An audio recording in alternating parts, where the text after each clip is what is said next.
ഇന്ന് ഞാൻ ഏറ്റവും കൂടുതൽ സന്തോഷിച്ചതേ എന്നെ അമ്മ അംഗീകരിച്ചനോ എനിക്കിവിടെ അധികാരം കിട്ടിയതിനൊന്നും അല്ല. കൃഷ്ണ തുളസിയുടെ പാട്ട് കേട്ടതുപോലും അല്ല. എന്നെ സന്തോഷിപ്പിച്ചതേ ഞാനും സാറും ജീവിതത്തിൽ ഒരുമിക്കാൻ പോകുന്നു എന്നുള്ളതാ. അമ്മ അത് പറഞ്ഞത് മനസ്സ് നിറഞ്ഞാ ഞാൻ കേട്ടു നിന്നത്. ഒരുപാട് കാലമായിട്ട് ഞാൻ കാണുന്ന സ്വപ്ന സത്യാവാൻ പോകുന്നത്.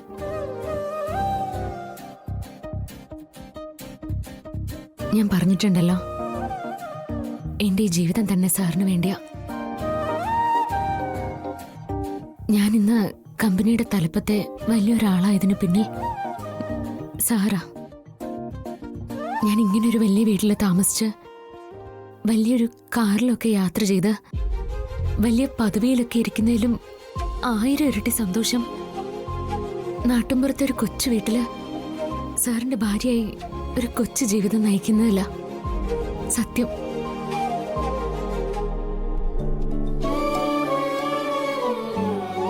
മറ്റേതൊരു പെൺകുട്ടിയും പോലെ എനിക്കും ഉണ്ട് സർ വിവാഹ സ്വപ്നങ്ങളും കുടുംബ സ്വപ്നങ്ങളും ഒക്കെ. ആദ്യത്തെ ദിവസം അമ്മയ്ക്ക് വാക്ക് കൊടുത്തതോടെ ആ സ്വപ്നങ്ങളൊക്കെ ഞാൻ മനസ്സിൽ നിന്ന് മായ്ച്ചു കളഞ്ഞു. ഓരോ ദിവസവും ഉറക്കം ഉണരുന്നത് പേടിയോടെയായിരുന്നു. അമ്മ ഇന്ന് എന്ത് കുറ്റമാണ് കണ്ടുപിടിക്കുന്നത്? സാറിൻ്റെ അടുത്ത് നിന്ന് അമ്മയ്ക്ക് ഇഷ്ടാവോ? സാറിനെ നോക്കി ചിരിച്ച, സാറിനോടൊന്ന് സംസാരിച്ച ഒക്കെ അമ്മയ്ക്ക് എന്ത് തോന്നും? അങ്ങനെ അങ്ങനെ പേടിയായിരുന്നു. കുറെയൊക്കെ സാറിനും അറിയാലോ.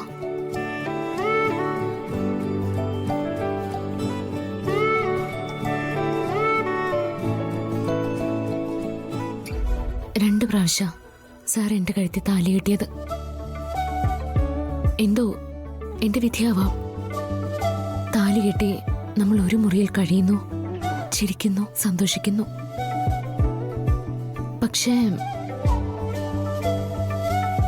അതിനപ്പുറം നമുക്കിടയിൽ ഒരു വലിയ അകൽച്ചയുണ്ട് സാർ.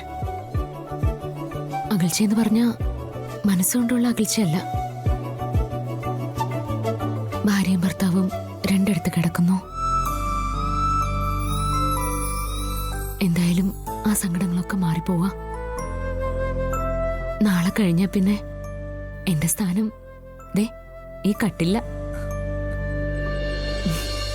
ഇനി ആരെയും പേടിക്കാതെ സാറിനോട് ചേർന്ന് നടക്കാം. സാറിനോട് തമാശ പറയാം, ചിരിക്കാം.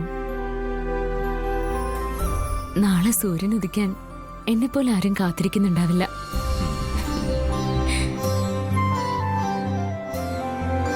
മുമ്പ് ഞാൻ ഇങ്ങനെയൊന്നും തുറന്നു പറയില്ലായിരുന്നു. പക്ഷേ ഇപ്പൊ എന്താന്നറിയില്ല, എന്റെ ഹൃദയം അങ്ങ് നിറഞ്ഞൊഴുക. വാക്കുകളൊക്കെ ഞാൻ അറിയാതെ തന്നെ പുറത്തേക്ക് വരിക. ഞാൻ പറഞ്ഞ ഈ വാക്കുകള് എനിക്കും കൂടി വേണ്ടിയാ സാർ. ഞാനും മനസ്സ് കൊണ്ട് നടന്ന ആഗ്രഹങ്ങളാ. നാളെ നേരം വെളുക്കാൻ വേണ്ടി ഞാനും അതിനു വേണ്ടി കാത്തിരിക്കുക.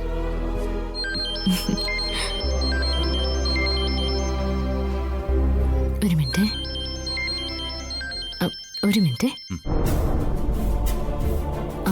Hello GM. മാഡം, ചെറിയൊരു ഇഷ്യൂ ഉണ്ട്. മാഡത്തിന്റെ തീരുമാനം അറിയണം. എന്താ? മാഡം, കോഴിക്കോട്ടേക്ക് നമ്മുടെ ഒരു ലോഡ് പോരുന്നു. കോഴിക്കോട് ഡീലർ നമ്മുടെ ലോഡിനായി കാത്തു നിൽക്കുക. വയനാട് ഡീലർക്കും പ്രോഡക്റ്റ് കൊടുക്കേണ്ടതുണ്ട്. പക്ഷെ മാഡം, കോഴിക്കോടാണ് ഫാസ്റ്റ് മൂവിങ്. വയനാട് 2 ദിവസം വൈകിയാലും സാരമില്ല. അപ്പോൾ ലോഡ് കോഴിക്കോട് ഡീലർക്ക് സപ്ലൈ ചെയ്യാലോ. മാഡത്തിന്റെ ഡിസിഷൻ അറിയാൻ വേണ്ടി വിളിച്ചതാ. അച്ഛൻ അല്ല, ചെയർമാൻ എന്ത് പറഞ്ഞു? സാറെന്തോ തിരക്കില്ല. മാഡത്തിനോട് ചോദിച്ചിട്ട് എന്താന്ന് വെച്ചാൽ ചെയ്യാൻ പറഞ്ഞു. ഓ, ആദ്യം ആവശ്യപ്പെട്ടത് വയനാട് ഡീലറാണോ കോഴിക്കോട് ഡീലറാണോ? അത് വയനാട് ഡീലറാ. പക്ഷെ വയനാട് സെയിലാവുന്നതിന്റെ 3 ഇരട്ടിയാ കോഴിക്കോട് സെയിലാവുന്നത്. Kozhikode dealer payment advance, Wayanad dealer പല സമയത്തും ഡിലേ വരുത്തുന്നുണ്ട്. ആദ്യം ആവശ്യപ്പെട്ടത് വയനാട് ഡീലറല്ലേ? അതെ മാഡം. അപ്പോ ലോഡ് വയനാട് ഡീലർക്ക് നൽകണം, മാറ്റമില്ല. പിന്നെ വയനാട്ടിലെ സെയിൽ കുറവാണെന്നുണ്ടെങ്കിൽ അതെന്തുകൊണ്ടാന്ന് പഠിക്കണം. സെയിൽ വർദ്ധിപ്പിക്കാൻ എന്ത് ചെയ്യണമെന്ന് റിപ്പോർട്ടും തരണം. അതുപോലെ തന്നെ പേയ്മെന്റിന് ഡിലേ വരികയാണെന്നുണ്ടെങ്കിൽ അതിനും കൃത്യമായൊരു വിശദീകരണം ആവശ്യപ്പെടണം. നിലവിലെ ഡീലർക്ക് താല്പര്യമില്ലെങ്കിൽ നമുക്ക് പുതിയ ആളെ വെക്കാലോ. ശരി മാഡം. പക്ഷേ നമ്മുടെ ഭാഗത്ത് കാര്യങ്ങൾ എപ്പോഴും 100% സത്യസന്ധമായിരിക്കണം. ആദ്യം ആവശ്യപ്പെടുന്ന ആരാണോ അവർക്കായിരിക്കണം മുൻഗണന. അതിൽ യാതൊരു അഡ്ജസ്റ്റ്മെന്റും വേണ്ട. അതിൽ നിന്നുള്ള താൽക്കാലിക നേട്ടങ്ങളും വേണ്ട. അങ്ങനെ ഉണ്ടാക്കുന്ന ചെറിയ ലാഭം മറ്റേതെങ്കിലും ഒരു തരത്തിൽ എന്തെങ്കിലും വലിയ നഷ്ടം ഉണ്ടാവും. Okay madam, thank you. ശരി. ശ്യാമേ, ഗുഡ് ഡിസിഷൻ. ഹലോ സെബാസ്റ്റ്യൻ, ശ്യാമയോട് സംസാരിച്ചോ? സാർ എന്താണോ പ്രതീക്ഷിച്ചത് അത് തന്നെയാണ് മാഡവും പറഞ്ഞത്. നമ്മുടെ കമ്പനിക്ക് ഏറ്റവും യോഗ്യയായ ആള് തന്നെയാണ് സാർ മാഡം. പ്രോഡക്റ്റ് വയനാട് തന്നെ കൊടുക്കണമെന്നും പറഞ്ഞു. Okay, good. എനിക്കറിയാമായിരുന്നു. Okay okay, by.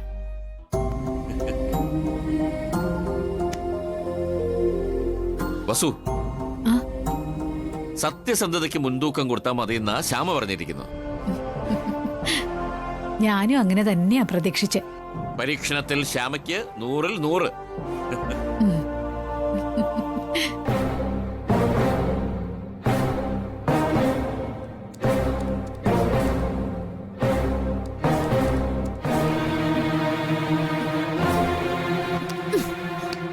നശിക്കട്ടെ, എല്ലാം നശിക്കട്ടെ. ഐശ്വര്യ, എന്താ ഇത്? എന്താ ഇതെന്നോ അറിയില്ല അല്ലേ? നാണുണ്ടോ ഭർത്താവാണെന്ന് പറഞ്ഞ് വേഷം കെട്ടി നടക്കാൻ? അഖിലിനെ കണ്ട് പഠിക്കും. അവന്റെ കാല് കഴുകിയ വെള്ളം കുടിക്കും. അവന്റെ ഭാര്യയ്ക്ക് വേണ്ടി അവൻ കമ്പനിയിലെ പ്രധാന സ്ഥാനം ഒപ്പിച്ചു കൊടുത്തു. ഒപ്പിച്ചു കൊടുത്തോ? ശ്യാമ, അത് ബുദ്ധി കൊണ്ട് നേടിയതാ. നിങ്ങൾക്ക് 3 പേർക്കും തുല്യ അവസരമായിരുന്നല്ലോ. ശ്യാമ ആ മത്സരത്തിൽ ജയിച്ചു. മത്സരോ? വെറും നാടകം. എല്ലാവരുടെയും ഓമന കുട്ടിയല്ലേ, അവളെ ആളാക്കാൻ വേണ്ടി ഒരു മത്സര നാടകം. എന്തായാലും ശ്യാമ നമ്മുടെ ഓഫീസിന്റെ തലപ്പത്തെത്തി. ഇനി ശ്യാമയ്ക്ക് ആ സ്ഥാനത്തിൻ്റെതായ റെസ്പെക്ട് നീ കൊടുക്കണം. നിങ്ങൾ എന്റെ ഭർത്താവ് തന്നെയാണോ? ഡീപ്. ജീവിതത്തിലെ എനിക്ക് ഒരു തെറ്റേ പറ്റിയിട്ടുള്ളൂ. അത് നിങ്ങളുടെ ഭാര്യ ആയതാ. നിങ്ങൾ വർമാസ് ഗ്രൂപ്പിന്റെ വൺ ഓഫ് ദി ഡയറക്ടർ ആണെന്ന് വിചാരിച്ചാ ഞാൻ ഇങ്ങോട്ട് വന്നത്. കൃത്യമായ ഉദ്ദേശത്തോടു കൂടി തന്നെയാ വന്നതും. അധികാരം എന്റെ കാൽ കീഴിൽ കൊണ്ടുവരാൻ. അതിന് നിങ്ങളുടെ കൂടെ സപ്പോർട്ട് കിട്ടുമെന്ന് കരുതി. ഞാൻ പച്ചയ്ക്ക് തന്നെ പറയാം, നിങ്ങൾ എനിക്ക് യോജിച്ച ഭർത്താവേ അല്ല.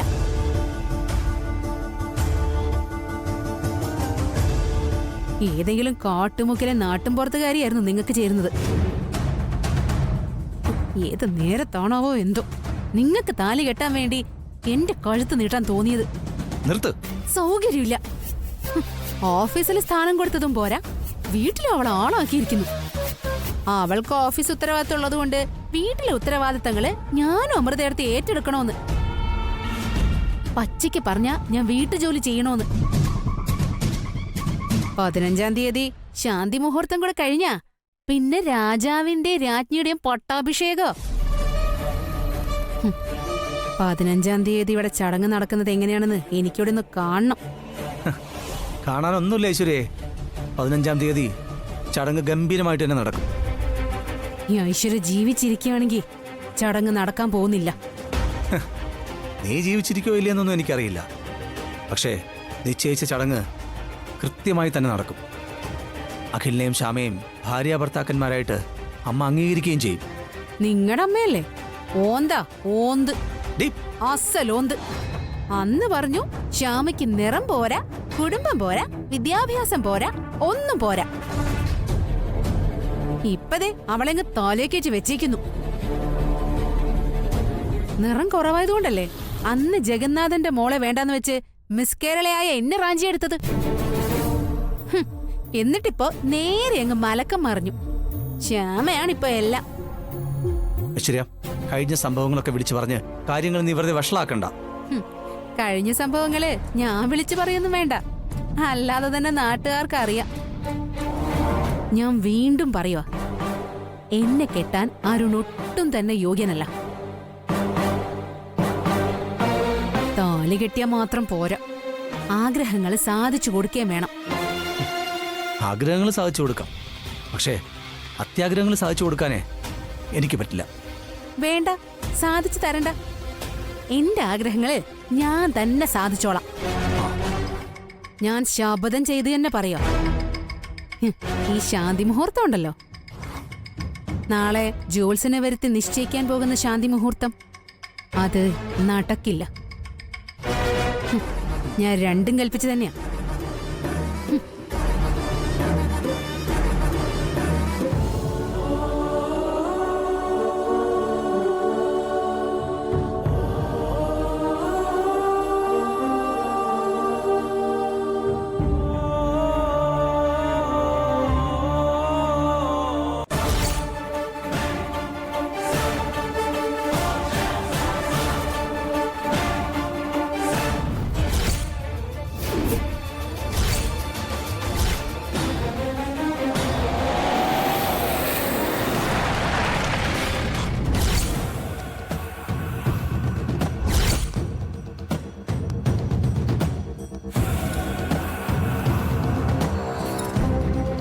അവിടെ എന്തായി കാര്യങ്ങള് എന്താവാൻ, ശ്യാമയെ ഒഫീഷ്യലായിട്ട് അംഗീകരിക്കാൻ പോവാ. അവിടെ നിന്നൊരു ജോത്സ്യം വരും, ഏതോ ഒരു തിരുമുൽപ്പാട്. അങ്ങേര് വന്ന് ദിവസം നോക്കും. ആ ദിവസത്തില് കല്യാണം നടത്താൻ പോവാ. നമ്മള് ഇങ്ങനെ ഓരോ പ്ലാനുകൾ നടത്തിയിരിക്കുന്നു. അവൾ അവിടെ അടിവച്ച് കയറി പോവാ. ജഗനങ്ങൾ, ഏത് വിധത്തിലാണെങ്കിലും ശരി, അവളെ ഇല്ലാതാക്കിയില്ലെങ്കിൽ എനിക്ക് ആത്മഹത്യ ചെയ്യേണ്ടി വരും. ജഗനങ്ങൾ പറയുന്ന രീതിയിലൊന്നും കാര്യങ്ങൾ നടക്കുന്നില്ലല്ലോ. നീ വിചാരിക്കുന്ന രീതിയിൽ കാര്യങ്ങൾ നടന്നോ? അതുകൊണ്ട് ആവശ്യമില്ലാതെ എന്നെ കുറ്റപ്പെടുത്താനൊന്നും നോക്കണ്ട. ആ വീട്ടിൽ എത്ര അവസരങ്ങൾ നിനക്ക് കിട്ടി? വാചകം അടിയല്ലാതെ മറ്റെന്തെങ്കിലും നിന്നെ കൊണ്ട് നടക്കുന്നുണ്ടോ? ഞാൻ സമനില തെറ്റി നിൽക്കുക, അപ്പൊ എന്നെ കുറ്റപ്പെടുത്താനുണ്ടല്ലോ. നിനക്ക് എന്നെ കുറ്റപ്പെടുത്താം അല്ലേ? നീ അന്ന് വീട്ടിൽ വന്ന് മായോടും ചൂടായല്ലോ. ദേ നോക്ക്, ഞാൻ അന്നേ പറഞ്ഞു, ചില കാര്യങ്ങൾ കണ്ണടച്ചു തുറക്കുന്ന സമയം കൊണ്ട് സാധിക്കുന്നതൊന്നുമല്ല. എന്നെ നിനക്ക് വിശ്വാസം ഇല്ല എന്നുണ്ടെങ്കിൽ നീ സ്വയം എന്തെങ്കിലും വഴി കണ്ടുപിടിക്കുക, അല്ലാതെ എന്നെ ഭരിക്കാനൊന്നും വരണ്ട.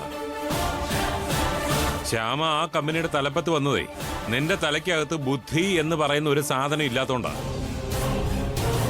നിനക്ക് മത്സരത്തിൽ അവളെ തോൽപ്പിക്കാൻ പറ്റാത്തതുകൊണ്ടാ. അതിന്റെ ദേഷ്യം വെറുതെ എന്നോട് കാണിച്ചിട്ട് കാര്യമൊന്നുമില്ല. അങ്കിളെ, ഞാൻ വീണ്ടും പറയുക, എന്നെ കൊച്ചാക്കി സംസാരിക്കരുത്. കൂടെ നിർത്താൻ ഇഷ്ടമല്ലെങ്കിൽ അങ്കിൾ പറഞ്ഞേക്ക്, നമുക്ക് പിരിയാം. ഓ, എനിക്ക് എപ്പോഴേ സമ്മതം, പിരിയാം. അതുമല്ല, ന്യായം വെച്ച് നോക്കിയാ ശ്യാമയെക്കാളും നീയാ എന്റെ ശത്രു. അരുണിന്റെ ഭാര്യ ആകേണ്ടിയിരുന്നത് എന്റെ മോളാ. ആനന്ദ നിലയത്തിൽ കഴിയേണ്ടിയിരുന്നതും എന്റെ മോളാ. അവിടെയാ നീ എത്തിയിരിക്കുന്നത്. അപ്പോ എന്റെ ശത്രു നീ തന്നെയാ. അയ്യോ, ഒരാനന്ദ നിലയും അരുണും ആ വീട്ടിൽ വന്ന് കയറിയിരുന്നെങ്കിലേ നിങ്ങളുടെ മോള് അതിനു മുമ്പേ ആത്മഹത്യ ചെയ്തേനെ. അങ്കിളെ, നമ്മള് തമ്മിലുള്ള അഭിപ്രായ വ്യത്യാസം ഇത്ര ഓപ്പൺ ആയ സ്ഥിതിക്ക് ഇനി ഒന്നിച്ചു പോകാൻ പറ്റുമെന്ന് തോന്നില്ല. പറഞ്ഞില്ലേ, അങ്ങനെയാണ് തീരുമാനമെങ്കിൽ നമുക്ക് പിരിയാം. നീ ഇല്ലെങ്കിലും ഞാൻ ഉദ്ദേശിച്ച കാര്യങ്ങളൊക്കെ നടത്തും. പക്ഷേ എന്റെ സഹായമില്ലാതെ നീ ഒറ്റയ്ക്ക് വിചാരിച്ചാൽ ഒരു കാര്യവും നടന്നുകൊള്ളണമെന്നില്ല. അതൊക്കെ അങ്കിളുടെ തോന്നല. നമ്മുടെ ദേഷ്യം എന്തായാലും പറഞ്ഞു തീർത്തു. ഇനി കാര്യത്തിലോട്ട് വരാം. കഴിഞ്ഞതൊക്കെ നമുക്കങ്ങ് മറക്കാം.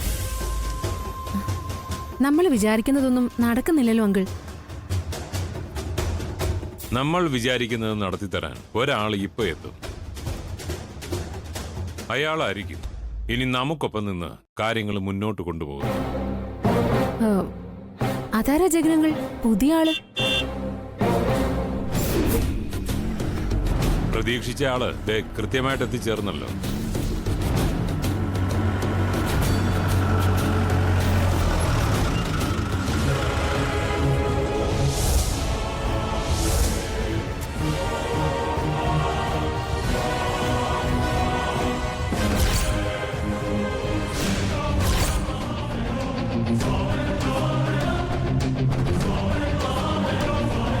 ജയേഷ്, ഇതാണ് ഐശ്വര്യ. ഹലോ. ഐശ്വര്യ, ഇത് എസ് ഐ ജയേഷ്, നമ്മുടെ സ്റ്റേഷനിലെ പുതിയ എസ് ഐ. ഹായ്. ഹായ്. ജയേഷിന്റെ കാര്യങ്ങള് ഞാൻ ഐശ്വര്യയോട് പറയുമായിരുന്നു. ആനന്ദ നിലയത്തിനെതിരെ ഇനി നമ്മുടെ ഒപ്പം ജയേഷും ഉണ്ടാവുന്നു. നിലവിലെ എല്ലാ കാര്യങ്ങളും ജയേഷിനറിയാം. വർമ്മയുടെ കമ്പനി പൂട്ടണം, അഖിലിന്റെ ജീവിതം തകരണം. ഇത് രണ്ടുമാ എന്റെയും ലക്ഷ്യം. ഞാൻ പറഞ്ഞല്ലോ, ഞങ്ങളുടെ കുടുംബങ്ങൾ തമ്മിൽ പഴയൊരു ശത്രുതയുണ്ട്. എന്റെ അച്ഛനും വർമ്മയും അനിയന്റെയും ചേട്ടന്റെ മക്കളാ. കാര്യങ്ങൾ പറഞ്ഞാലേ ഒരുപാടുണ്ട്. അഖിലുമായിട്ടുള്ള വിരോധം പഠിക്കുന്ന സമയത്ത് എനിക്കുള്ളതാ. ജയേഷിന്റെ അച്ഛനും ഞാനും പരിചയക്കാരാ. ജയേഷാണ് നമ്മുടെ സ്റ്റേഷനിൽ പുതിയതായിട്ട് ചാർജ് എടുക്കാൻ വരുന്ന എസ് ഐ എന്നറിഞ്ഞപ്പോ വലിയ സന്തോഷമായി. ആ വീടും അതുപോലെ അഖിലും തകർന്നു കിട്ടാൻ ആരോട് കൂട്ടുകൂടാനും എനിക്കൊരു മടിയില്ല. സത്യത്തിൽ ജഗനങ്ങൾ, ഇദ്ദേഹം കൂടി വന്നപ്പോ ആത്മവിശ്വാസം വല്ലാതെ കൂടുക. നമുക്ക് 2-3 തരത്തിൽ വേണം ആ വീടുമായുള്ള അറ്റാക്ക് പ്ലാൻ ചെയ്യാൻ. ഒന്ന്, ജഗൻജി പറഞ്ഞതുപോലെ അശ്വതിയെ മുന്നിൽ നിർത്തിയുള്ള ഗെയിം. അതെ, ആദിയുടെ കാമുകി അശ്വതി. അശ്വതിയെ ആ വീട്ടിലേക്ക് എത്തിക്കണം. അതോടെ അവിടുത്തെ പ്രശ്നങ്ങൾ തുടങ്ങും.